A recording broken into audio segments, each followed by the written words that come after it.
Hello, everyone. Welcome back to Real Life English Conversations, your cozy place to learn real English through everyday conversation. I'm Emma.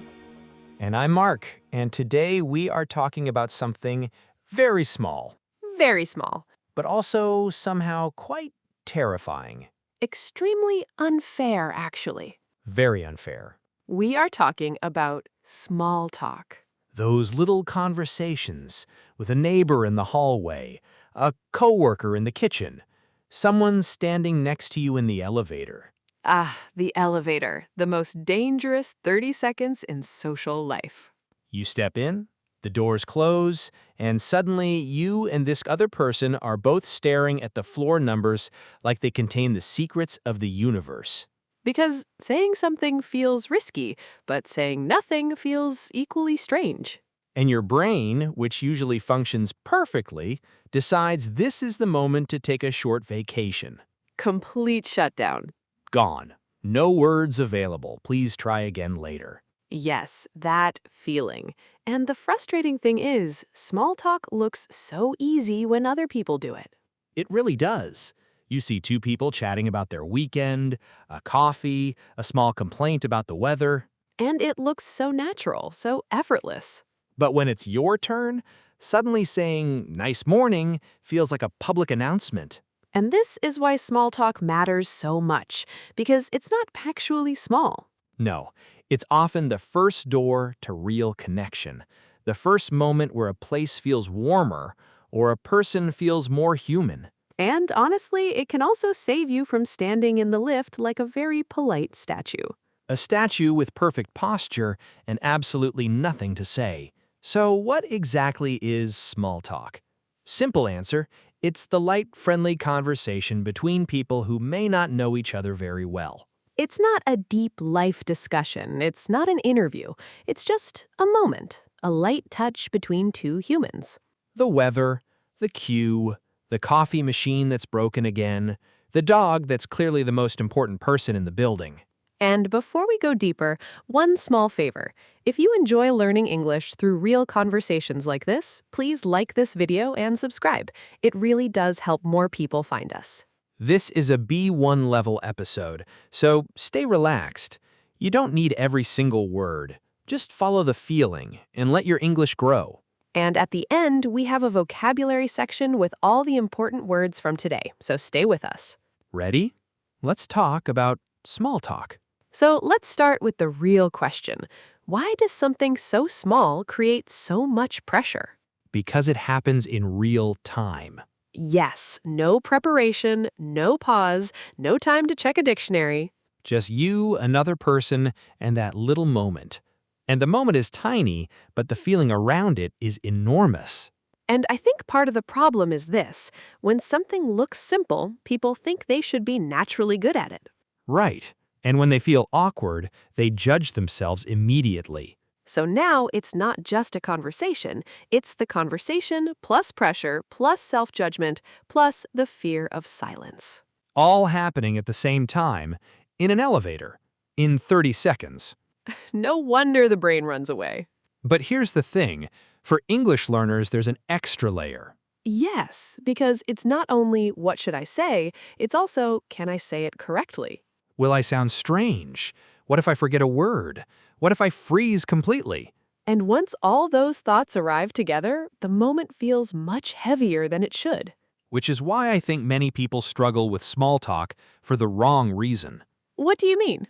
They think I'm bad at conversation, when actually the problem is just tension, too much tension for a very small moment.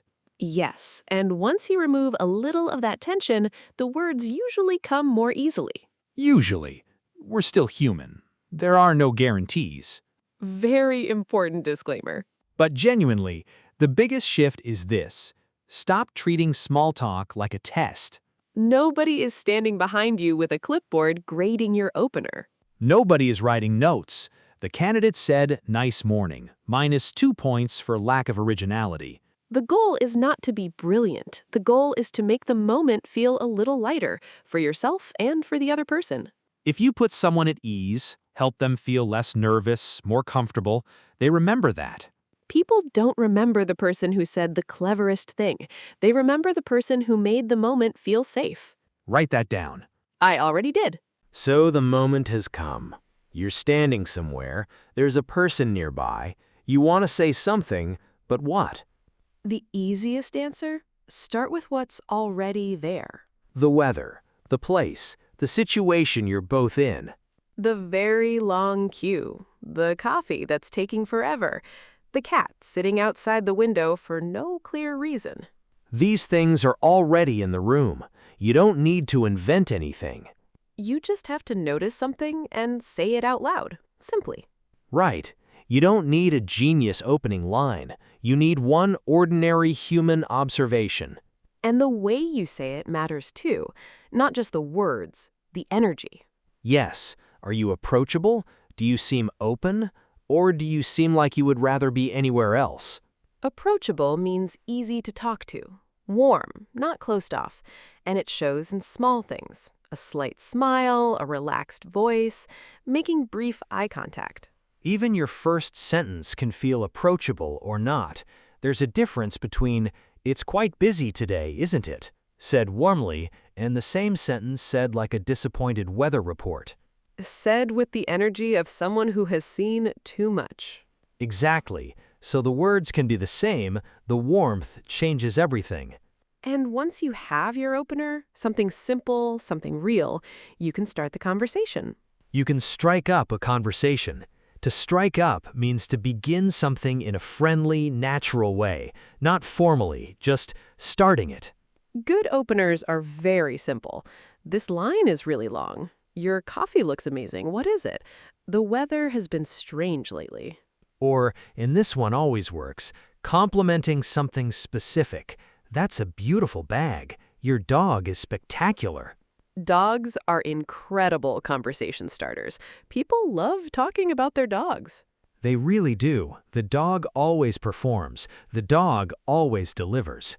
But the magic is never in being perfect. The magic is in sounding human. Because people are not waiting for the perfect sentence. They're waiting for warmth, or at least one sign that you're friendly. And simple English, is that okay? Simple English is often better, much better. The point is connection, not complexity. So the conversation has started. Nobody walked away. Good sign. Excellent sign. Now, how do you keep it moving without making it feel forced? Be curious and actually listen. Because small talk is not only about starting, it's also about responding. If the other person gives you something, use it. For example, they say, "I went hiking last weekend." A bad response, silence, then a change of subject. A good response, "Oh really? Where did you go? Was it far?" You follow up on what they said. You ask one more question. You stay with what they gave you. To follow up on something means to ask more about it, to not let it disappear.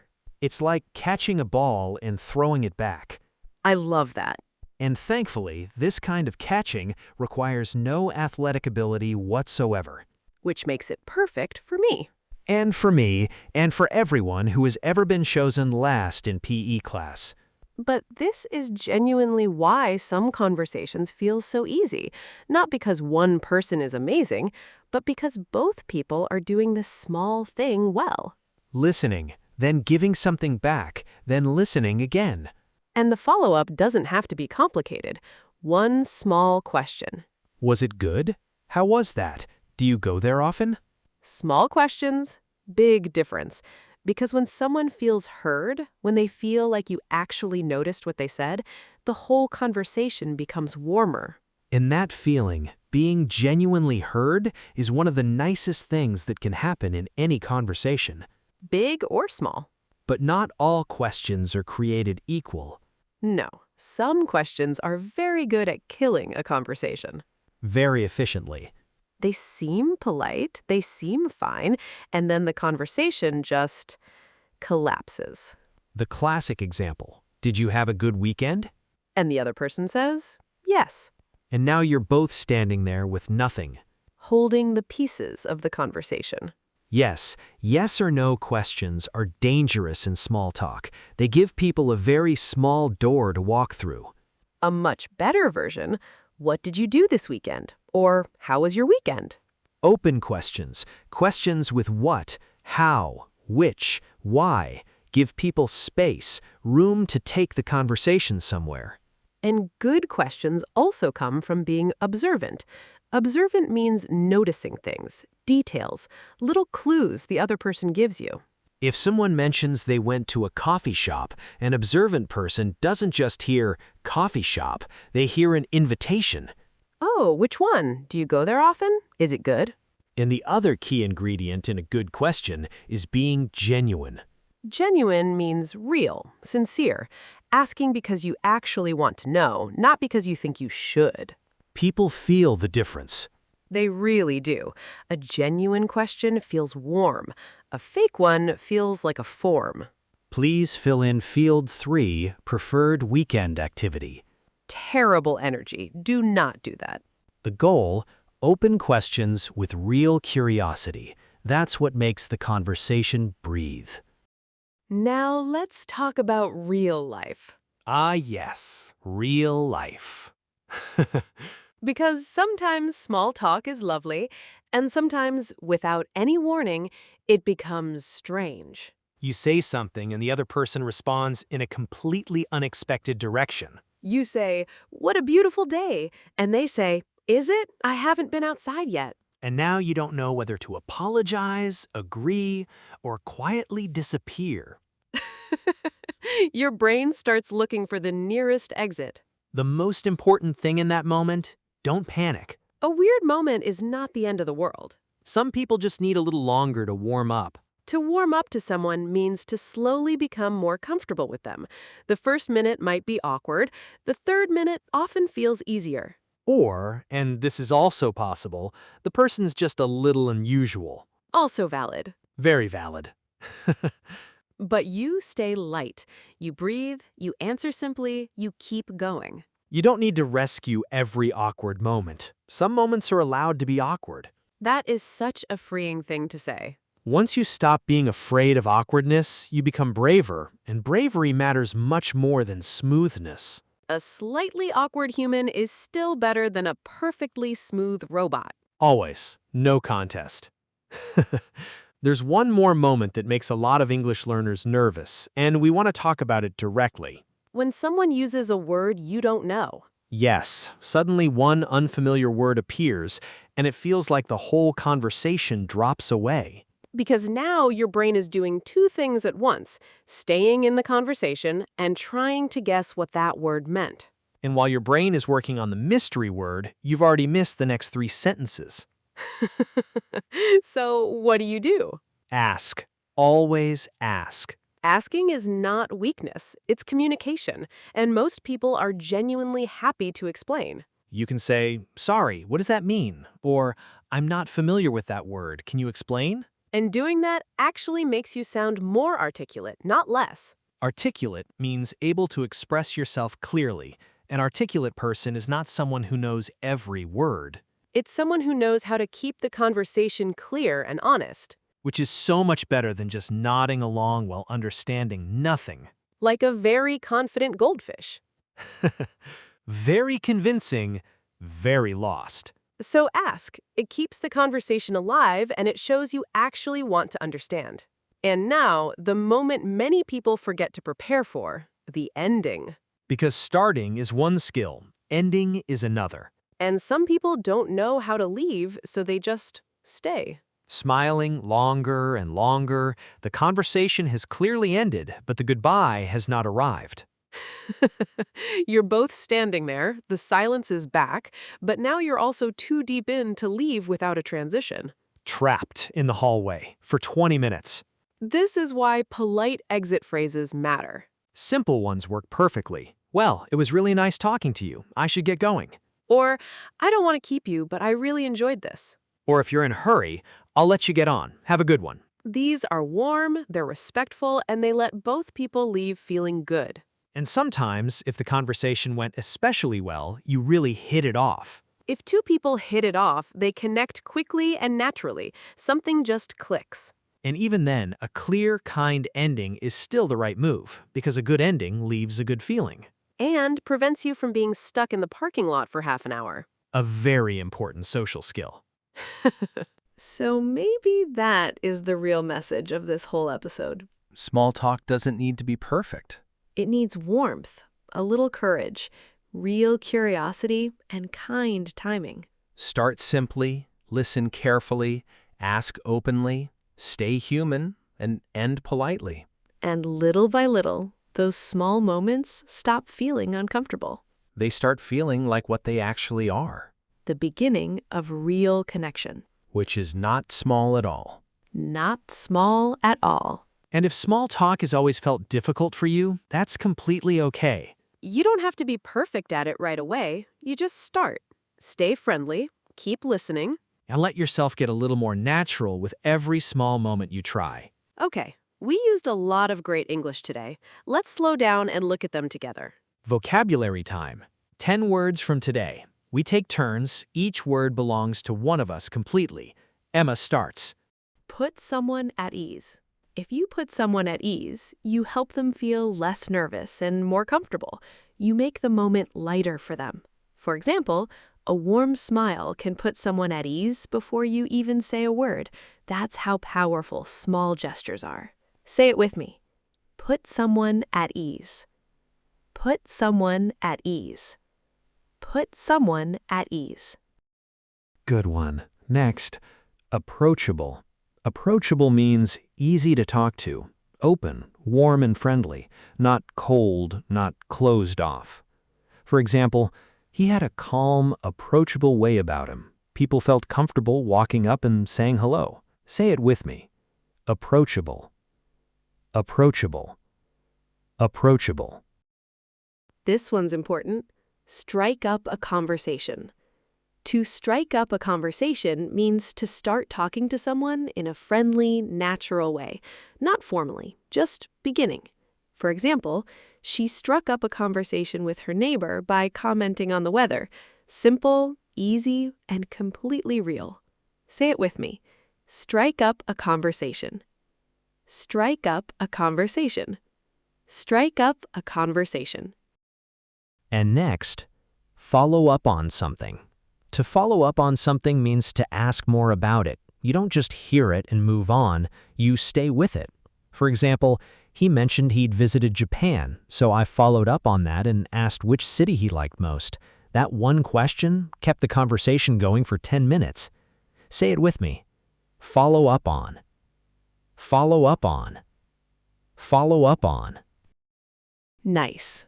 Observant. Observant means good at noticing small details, things other people might miss. For example, an observant person hears an invitation in the little things someone says. They notice and they ask about it. Say it with me.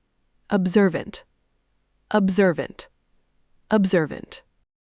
Now this one, genuine. Genuine means real and sincere, not performed. When something is genuine, it comes from a real place inside you. For example, his interest in the conversation felt genuine. You could feel he actually wanted to know, not just filling silence. Say it with me. Genuine. Genuine. Genuine.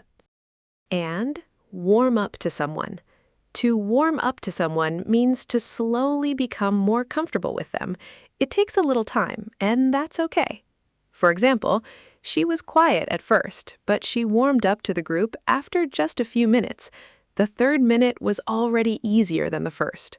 Say it with me. Warm up to someone. Warm up to someone. Warm up to someone. Good. Next, articulate. Articulate means able to express yourself clearly and well, easy for others to follow and understand.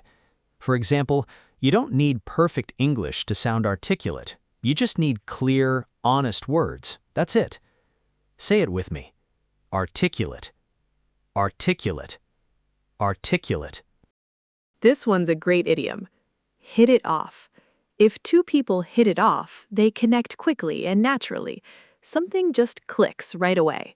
For example, we hit it off immediately. The conversation felt easy from the very first sentence. That doesn't happen often, but when it does, you feel it. Say it with me. Hit it off. Hit it off. Hit it off. And the last one, at ease. To feel at ease means to feel relaxed and comfortable, not tense, not performing, just natural. For example, once he stopped trying to be perfect, he felt completely at ease, and the conversation just flowed. Say it with me. At ease. At ease. At ease. 10 words, and they all come back to the same idea. Small talk is a skill, not a personality, not a talent, a skill. Which means you can learn it, practice it, get better at it. One small moment at a time. Take care of your English. And take care of the small moments. They matter more than they look. From Emma. And Mark. See you next time on Real Life English Conversations. Bye for now.